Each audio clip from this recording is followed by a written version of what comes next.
Wer kennt sie nicht? Zum Börsengang als große Volksaktie vermarktet, sorgte die Aktie der Deutschen Telekom für zahlreiche Verluste und lange Gesichter.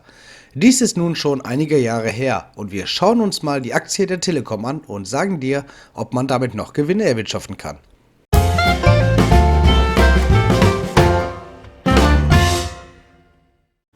Doch zuerst der Risikohinweis. Ich mache hier keine Anlageberatung, sondern es geht hier nur um meine persönliche Meinung. Wenn du Geld in Aktien investierst, kannst du Geld gewinnen, aber auch verlieren. Es ist dein Geld und du allein trägst das Risiko. Für die Richtigkeit der hier genannten Zahlen kann ich keine Gewähr übernehmen. Erkundige dich selbst nochmal, bevor du die Aktie kaufst.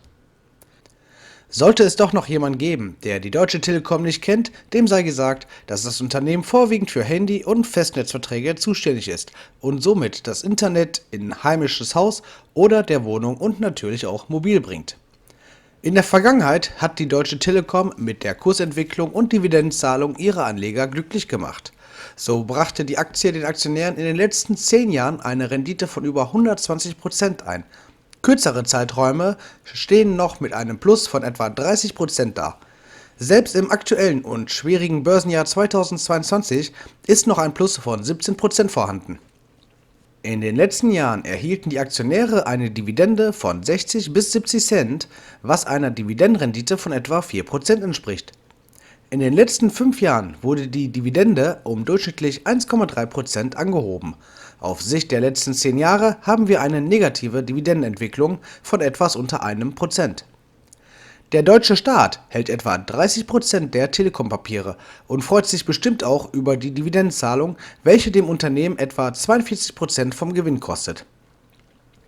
Analysten erwarten in den kommenden Jahren mit weiteren Dividendensteigerungen auf bis zu 87 Cent je Aktie, was einer Dividendenrendite von etwa 4,5% entsprechen würde. Und auch sonst scheint die Telekom weiter zu wachsen. Das Geschäft in der Telekommunikationsbranche ist nicht so anfällig, wenn die Wirtschaftslage schlechter wird.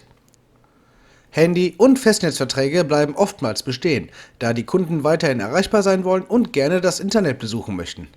Dies zeigt auch der Aktienkurs der Deutschen Telekom, welcher in diesem schwierigen Börsenjahr 2022 um 16% gestiegen ist. Im dritten Quartal 2022 konnte die Deutsche Telekom den Umsatz im Vergleich zum gleichen Zeitraum im Vorjahr um 8,8% auf 29 Milliarden Euro steigern.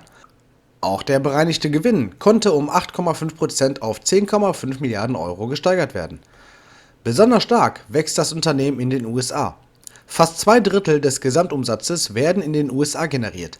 1,6 Millionen neue Vertragskunden wurden in den USA gewonnen. Aber auch in Deutschland wächst der Stamm an Neukunden. Im Vergleich zu dem großen Konkurrenten Vodafone, über den wir schon mal berichtet haben, konnte die Telekom hierzulande 368.000 weitere Mobilfunkverträge unter die Leute bringen.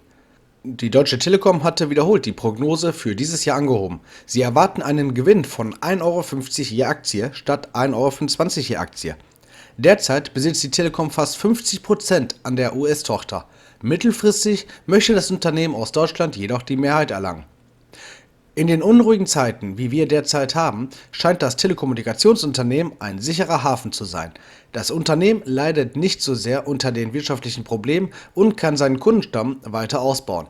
Anleger werden zudem mit einer attraktiven Dividende belohnt, welche in den kommenden Jahren noch gesteigert werden dürfte. Riesige Kursgewinne mit der Aktie erwarte ich jetzt zwar nicht in kurzer Zeit, aber bei einem Zielkurs von 24 € je Aktie wären schon einmal gut 20% Rendite drin. Daher schätze ich die Aktie mit Kaufen ein und genau richtig für die Anleger, welche gerne etwas Ruhe im Depot und einen soliden Dividenden bekommen möchten.